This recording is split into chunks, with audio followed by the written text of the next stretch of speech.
Time for some winter refashioning. Hello there, welcome back to the June Made channel. My name is Paula Jean, and I know I've been a little bit absent on here in recent weeks. I have been doing some sewing, but I was working on a little collaboration project that I can't share the details of right now, but I should be able to share that in the next video. So in the meantime, I know it's December, and so everybody's doing holiday-themed videos and things like that. I am doing some holiday sewing, but it's for gifts, and I don't really want to spill the tea on the gifts that I'm making for people on my public YouTube channel. So instead, I'm going to do a little two-parter, so this is part one of two, on some items in my wardrobe that I am refashioning into winter, kind of fall-winter items. So before I get into the first project, what I am wearing is actually a refashioned sweater. This is the Juniper sweater, Juniper cardigan, I think, by Jennifer Lauren Handmade. And this is made up of 4 wool sweaters that my husband and I had got several years ago at Uniqlo. They had these inexpensive wool sweaters that were really nice, really soft, kind of lightweight, and the moths loved them. So I was able to take all 4 sweaters and salvage enough pieces out of them to get some color blocked sleeves and the front and the binding in the front and in the front collar and on the back, and made one cardigan that fits me. So so at least it didn't all go to waste, and I now keep this like sealed in a bag in my drawer, and so far so good. I made this maybe 3 years ago, and so far no moth holes. So the first refashion I'm doing is this oversized plaid flannel shirt. Now, if you saw my video book review of the Big Dress Energy book by Shacket Forbes Bell, you might remember that in some of the wardrobe assessment questions, she asks about items of clothing that remind you of happy times in your life or happy memories of people. And this shirt fits into that category. This belonged to my late father-in-law when he passed away in early 2022 as the family was going through his clothing and looking to rehome things. Each of us took one of his many plaid flannel garments, and I chose this shirt. Now, it's super cozy, it's obviously oversized on me, and it's something that I throw on in the morning, kind of first thing when it's chilly, and I wear it like around the house, but I don't really wear it out. And I really think it has more potential than that in my wardrobe. So I did get my mother-in-law's blessing, and I'm gonna give it a tiny bit of a chop job and a little bit of restyling. So over the last few years, you have to be living under a rock if you have not seen the Shacket trend. This is not a word that I love, but I am not in charge of these things, so Shacket it is. So it's basically a coat or jacket that has shirt styling, and it's supposed to be kind of a combo item.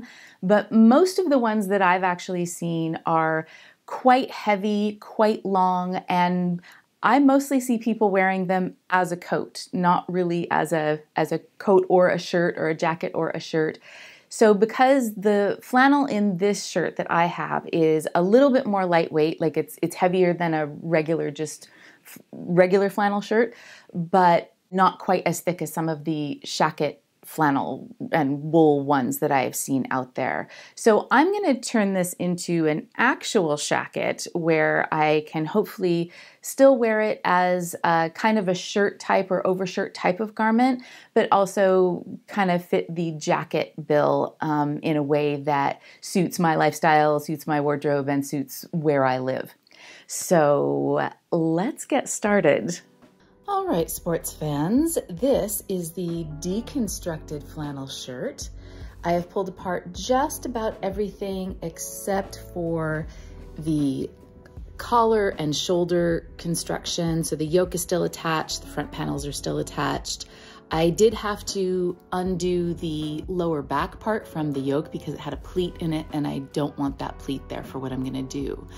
I'm gonna be using the cozy jacket from Pattern Scout as my template here.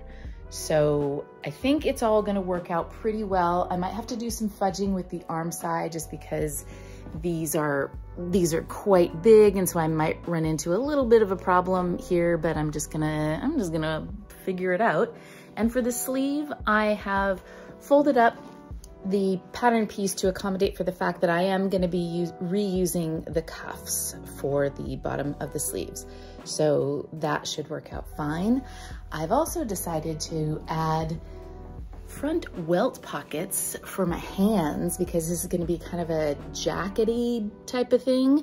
I'm using the pieces from the Poganip pullover from Friday Pattern Company. This is a recent pattern that they came out with, and I love the welt pockets. I'll be able to use the leftovers from the bottom of the shirt panels to make the welt, and then I'm sure I've got something in my stash to do the pocket bags.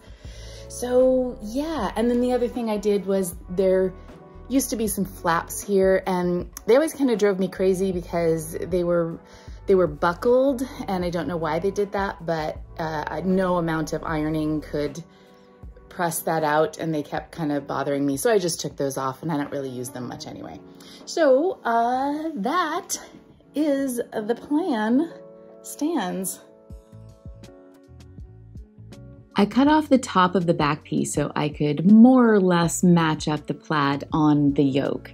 And this had the benefit of also raising up the arm side a little bit so I could better fit the pattern pieces onto the shirt. I then folded the shirt in half lengthwise, buttoning the front and pinning the shoulder and neck seams together. From there, I folded back the shoulder seam allowance on the front and back pattern pieces, lined them up with the shoulder seam of the shirt, and carefully cut out the arm side and the sides.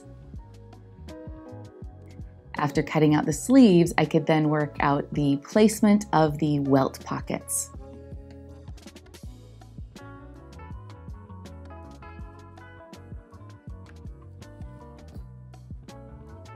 Once I had them all marked out, I cut the welts out of the extra length of the shirt. I had some other flannel left over from a shirt I had made my husband, and I thought that was fitting to use for the pocket bags.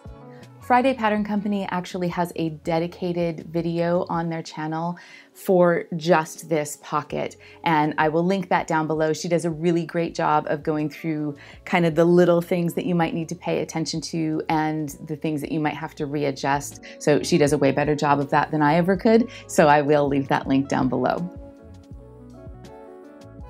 The only extra step that I did was to serge after sewing each step because flannel is so prone to fraying. From there, I just followed the cozy jacket instructions to attach the sleeves and close up the side seams. I had originally thought that I was just gonna serge the seams for my seam finishing, but the original construction of the shirt was with felled seams, which took forever to undo, but it does make for a really robust, well-made garment, so I decided kind of at the last minute that that's what I was gonna do as well. So after each seam was sewn, I trimmed back one side of the seam allowance, pressed down the seam to one side, folded the wider side of the seam allowance to the stitching line, and then gave that a good press.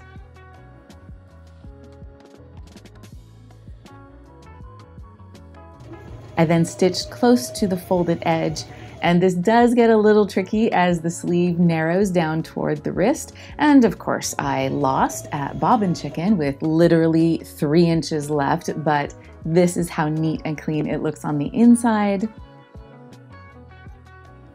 and on the outside. I was actually sewing late into the evening, and I did not film the next couple of steps because I was just getting really excited about finishing this. But I did end up gathering the lower edge of the sleeves so they would fit into the original cuffs, and then I just reattached the cuffs.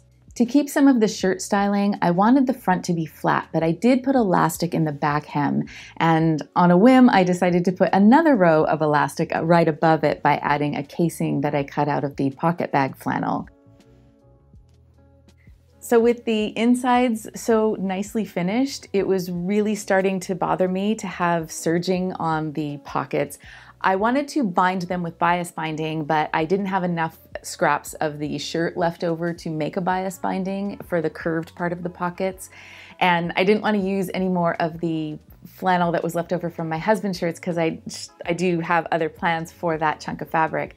But I did have a little bit of black bias binding in my stash, so I used that on the curves of the pocket, and then I cut some straight grain binding from the scraps of the shirt for the bottom edge of the pocket.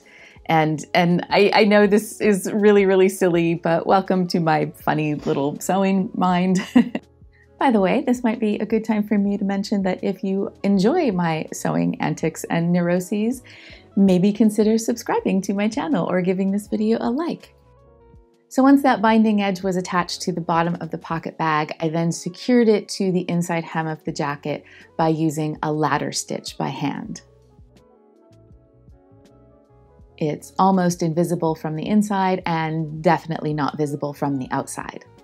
For the front closure, I kept the original buttons and buttonholes, but the length had ended up such that I didn't have a button at the very bottom that would keep it closed when it was all done up, since I had that elastic at the back.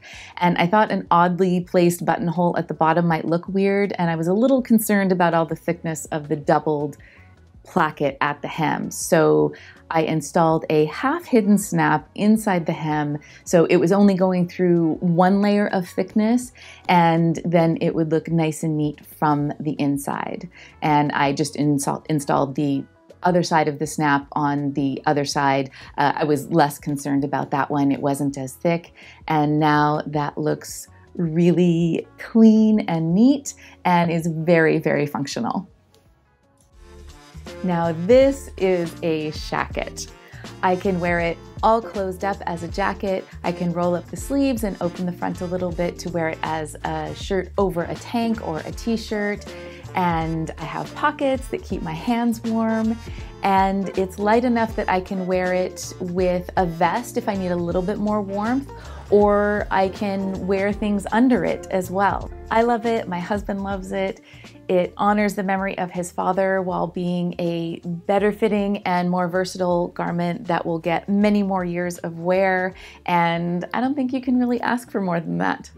Thank you so much for joining me for part 1 of my winter refashions. For part 2, I'm going to be taking a couple of summer dresses that don't get the wear that I feel that they should and turning them into separates that I can wear throughout the fall and winter.